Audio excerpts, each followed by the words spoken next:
Hey guys, and welcome to my front yard, or at least my front door.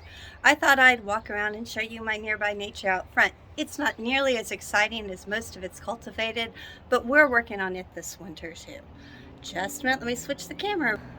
So here by our front porch we have some lilies. We have some rain lilies that were given to us by a friend, and some lilies that came out of Jason's grandmother's property that we keep for nostalgic reasons. And you'll notice right there in the middle there happens to be a bluebonnet coming up, which come from my parents' yard right here.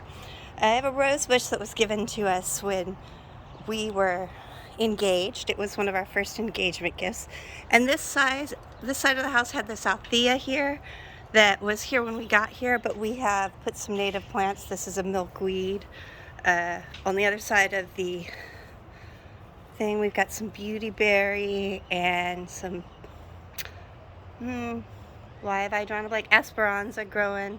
And then if we come around front on our house, my goal is that this side be just a whole bunch of color of tall plants. Oh, and this little pride of Barbados, I forgot about him or her here, or them as they go along.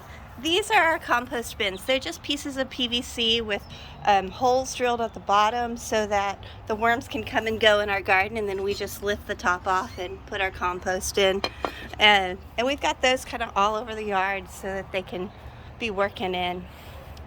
We've got some mint and spearmint growing up here in these planter boxes that came with the house.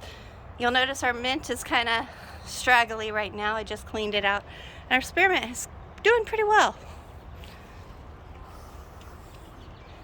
And then many of you have heard me talk about our century tree. This is our century tree right here.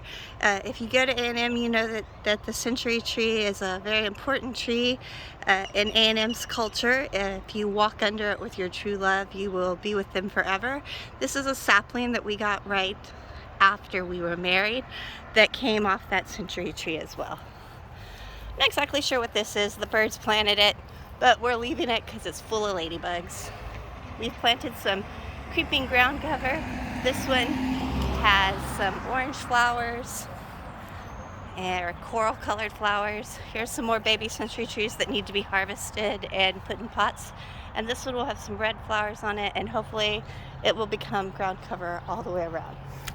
Our one tree in our whole yard, yep, it's a mesquite. And then over here we've just started a few things that have come up kind of naturally or have been blown in. So we have some dead Mexican hat here, a prairie coneflower, and there's another purple coneflower in there somewhere that just got planted. This needs to come out.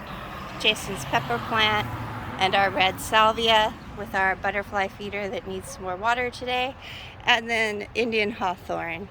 And the thing about our front yard is it could be great. This is the park across the street, and we want to make sure that whatever we do, we're also kind of remembering that we've got that big green permaculture there. So our goal is to bring this garden out, maybe not half the front yard, but at least a third of the front yard to add some color here. And then when we're nature journaling, I'll have all kinds of cool native plants and edibles to work with. And have a great day, and I'll keep you updated as things go on.